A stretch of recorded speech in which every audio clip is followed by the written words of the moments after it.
Hello friends, reasoning and computer class में आपका स्वागत है। दोस्तों, अभी अभी नीट स्टूडेंट्स के लिए बहुत बड़ी बुरी खबर आई है, तो मुझे लगा मुझे आप सब बच्चों को बता देना चाहिए।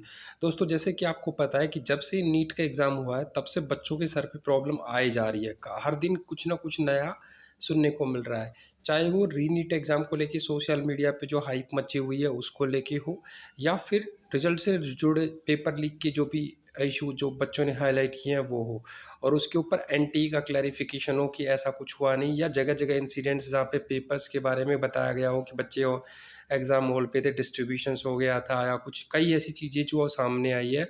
तो इन्हीं सभी चीज़ों को लेके एक दोस्तों बहुत बड़ी बुरी खबर अभी बच्चों के सामने आई है, तो मुझे लगा आप सभी को वीडियो के माध्यम से बता दूं कि इस चीज़ में क्या ऑथेंटिसिटी है और ये क्या एक्चुअल में पूरी खबर है।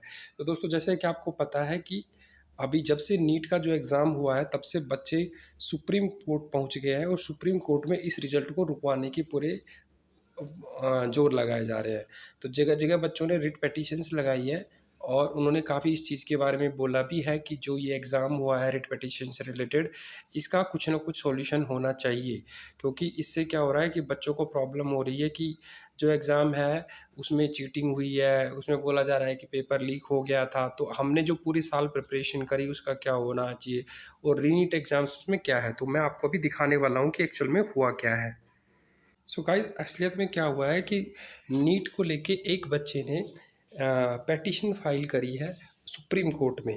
और ये सुप्रीम कोर्ट में पेटिशन फाइल की है, किसके अगेंस्ट करी है?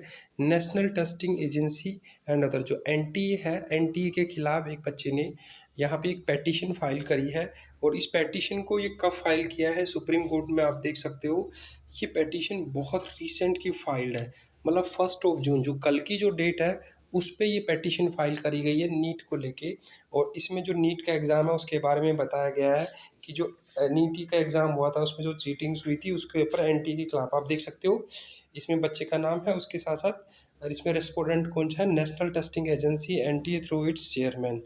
और उसके पेटिशनर एडवोकेट का भी यहाँ पे नाम बताया गया है। तो ये जाके अगर आप इसको सर्च करते हैं डायरी नंबर को, तो इस डायरी नंबर को जाके भी आप कर सकते हैं। तो एक्चुअल में प्रॉब्लम क्या हो रही है दोस्तों कि बच्चों जो नीट का एग्ज़ाम हुआ है उस पे सिर्फ़ और सिर्फ एक नोटिफिकेशन आया था एनटीए का, और एनटीए ने सिर्फ ये जस्टिफिकेशन दिया कि हमारे जितने भी एग्ज़ाम सेंटर पे थे उन पे ये एग्ज़ाम सक्सेसफुली कंडक्ट कराया जाए, और जो भी सोशल मीडिया में चीज़ें हैं वो सारी झूठी हैं, बेसलेस है, उनका कोई नहीं रिलेशन नहीं है। बट जो एविडेंसेस सोशल मीडिया पे सर्कुलर हुए उससे बच्चों में डाउट पैदा हो गया कि अगर पहले तो आप जो भी ये एविडेंसेस हमें मिले हैं इनको गलत साबित करो, ताकि हमें ये पूरा ट्रस्ट हो कि ऐसा कुछ नहीं हुआ था। लेकिन ऐसा कोई क्लियर जस्टिफिकेशन एनटीए की तरफ से नहीं आया है। और सिंस ऐसे इंसिडेंट मल्टीपल स्टेट्स में हो, either it is in happened in Rajasthan और बिहार में हुए हों, और कई जगह बच्चों ने इस चीज़ का खुलासा भी किया है सोशल मीडिया चैनल्स पे, जो बड़े बड़े इवन टॉप कोचिंग इंस्टीट्यूट हैं उनके एजुकेटर्स ने भी इस चीज़ को काफ़ी वीडियोज़ में हाईलाइट किया है। तो इन सब चीज़ों को लेके बहुत बड़ा मसला बना हुआ है, क्योंकि अगर एग्ज़ाम में चीटिंग होती है तो याद रखना, नेशनल लेवल का एग्ज़ाम है, 5 मिनट भी अगर किसी एग्ज़ाम में मिलते हैं तो ये मान के चलो कि बहुत बड़ा इम्पैक्ट होने वाला है। ऑल्दो इस चीज़ का एनटी ने अपना आंसर की जारी कर दिया है, एनटी ने भी ऑब्जेक्शन का विंडो भी क्लोज कर दिया है, बहुत जल्दी इसका फाइनल आंसर किया जाएगा। लेकिन जो बच्चे ने जो पेटिशन डाली है, इससे आप काफ़ी बच्चे ये पूछ रहे हैं कि अब हमारा क्या होगा? विल हमारा रिजल्ट होल्ड हो जाएगा क्या? जिन बच्चों के अच्छे मार्क्स हैं वो ये सोच रहे हैं कि अब हमें क्या करना चाहिए, क्योंकि नया सेशन भी स्टार्ट हो चुका है कोचिंग इंस्टीट्यूट्स का। तो दोस्तों, मैं आपको बता देता हूँ, ऑलमोस्ट पहले हर एग्ज़ाम में होता है कि हर एग्ज़ाम में कोई ना कोई सुप्रीम कोर्ट में पिटीशन जाती है। तो अभी एनटी ने इस चीज़ पे कोई रिस्पॉन्स नहीं दिया है, तो 90% पॉसिबिलिटी तो आप यही मान के चल लो कि जैसा चल रहा है वैसा ही चलेगा, रिजल्ट आएगा, सेम टाइम पे काउंसलिंग होगी और बच्चे ज्वाइन भी करेंगे। अगर 1% चांस मैं ये मान के चल रहा हूँ कि चलो सुप्रीम कोर्ट इस चीज़ के ऊपर स्टे लगाता है, तो सुप्रीम कोर्ट काउंसलिंग करवाएगा। सुप्रीम कोर्ट काउंसलिंग का वेट भी नहीं करेगा, ऐसा नहीं करेगा कि काउंसलिंग पे स्टे लग जाए जब तक इसकी फुल इन्वेस्टिगेशन नहीं हो। ये मान के चले कि ये केस आगे बढ़ता है, सुप्रीम कोर्ट सिर्फ और सिर्फ स्टूडेंट को ये बोल देगा कि काउंसलिंग करा के और इसकी ज्वाइनिंग एक पैनल बना देगा, और उस पैनल को बोलेगा कि लॉन्ग टर्म के लिए इसका ये कर दो। जिन जिन बच्चों ने पेटिशन किए, अगर वो चीज़ सही होती है तो उन बच्चों को उसका बेनिफिट मिल जाएगा। तो अब लॉजिकली एक बार बच्चे ने अगर कॉलेज ज्वाइन कर लिया तो ये मान के चलो दुनिया की कोई पावर नहीं होती जो उन बच्चों का एडमिशन रोक दे।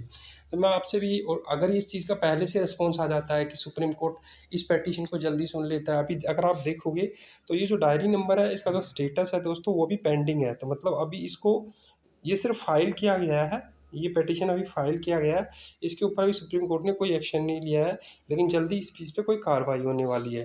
तो ये डिटेल थी, तो आपको अभी कुछ घबराने की ज़रूरत नहीं है। जिस प्रोसेस में अगर आपके कम मार्क्स है तो आप प्रिपरेशन में वैसे भी लग रखे होंगे, अगर आपके ठीक ठाक मार्क्स है तो आप अपने डॉक्यूमेंटेशन की तैयारी कीजिए। और पिटीशन बेसिकली हर एग्ज़ाम में लगती है, इसमें नहीं है, अगर आप पिछले कोई भी एग्ज़ाम उठा के देख लो, हर जगह होता है। और सुप्रीम कोर्ट बेसिकली क्या होता है, ऐसे मैटर्स को, जब तक कि आपका बहुत बड़ा प्रेशर ना हो, बहुत बच्चों ने बहुत स्ट्राइक कर दी हो, लाइक तब होता है कि जाके ऐसे होता है, नहीं तो ऐसा नहीं है।